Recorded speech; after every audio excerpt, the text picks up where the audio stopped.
खरगोन में मुख्यमंत्री कन्या विवाह योजना में बड़े फर्जीवाड़ा का खुलासा हुआ है।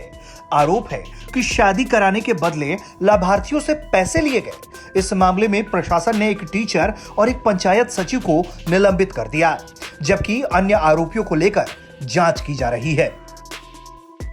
माननीय कलेक्टर महोदय ने सीएम हेल्पलाइन में भी और व्यक्तिगत शिकायत के आधार पर एक जांच कमेटी गठित की थी, जिसमें मैं और नगर पालिका सीएमओ प्रियंका उसमें थी। और उसके द्वारा फिर सभी प्रेस और मल्टीमीडिया के माध्यम से कलेक्टर साहब के मोबाइल नंबर हमारे और मोबाइल नंबर जारी किए गए थे कि अगर इस मामले में किसी प्रकार कोई शिकायत आ रही है, उसको दृष्टिगत रखते हुए किसी कुछ कथन कहना है या शिकायत करनी है तो वो दे सकता है। तो क्या हुआ सर जांच में? तो उसमें शिकायत प्राप्त हुई है। उस शिकायत के अंतर्गत हमने जो आए थे उन लोगों के कुछ कथन लिए हैं और उन्होंने कुछ उसमें साक्ष्य भी दिए हैं। उसके आधार पर प्रारंभिक दृष्टि से कुछ आइडेंटिफाई हुआ है। तो क्या कार्रवाई की गई? हाँ, अभी उसमें एक शिक्षक है रोहित मनागे और एक सचिव है माल सिंह बर्डे, ये उसमें पाए गए हैं। तो उन्हें प्रथम दृष्टया भी निलंबित किया गया कलेक्टर महोदय के आदेशानुसार।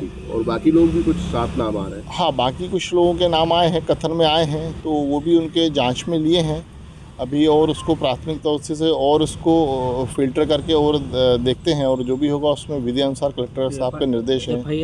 हाँ, उन्होंने कलेक्टर महोदय ने कहा है कि संबंधित व्यक्ति जो भी इसमें अगर इन्वॉल्व होता है तो उसमें FIR दर्ज की जाए। किस तरह की गड़बड़ी कर रही थी साली? उसमें लोगों से पैसे लेने की शिकायत प्राप्त हुई है। उन्होंने जो बताया है कि उन्होंने पैसे लिए हैं। दरअसल मई के आखिरी हफ्ते में सीएम हेल्पलाइन पर इसको लेकर शिकायत दर्ज कराई गई थी। इसके साथ ही कुछ लोगों ने कलेक्टर से भी इसकी शिकायत की थी, जिसके बाद कलेक्टर ने नगर पालिका सीएमओ को मामले की जांच के लिए कहा था।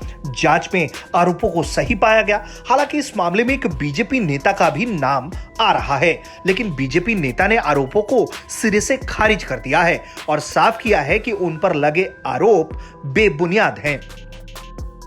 आज समाचार पत्रों के माध्यम से मुझे ज्ञात हुआ सुबह कि किसी ने सामूहिक विवाह समिति के नाम से कोई शिकायत की, जिसमें एक तरफा प्रशासन ने कार्रवाई कर बढ़वा आदिवासी उत्थान सेवा समिति के अध्यक्ष होने के नाते मुझे दोषी ठहरा दिया। चूँकि ऐसी कोई भी बात नहीं है, मैं भारतीय जनता पार्टी का जिले का महामंत्री हूँ, इसलिए कहीं न कहीं कुंठाग्रस्त होकर और मुझे बदनाम करने का प्रयास किया जा रहा है। यहाँ पर जो भी सामूहिक विवाह हुए हैं वो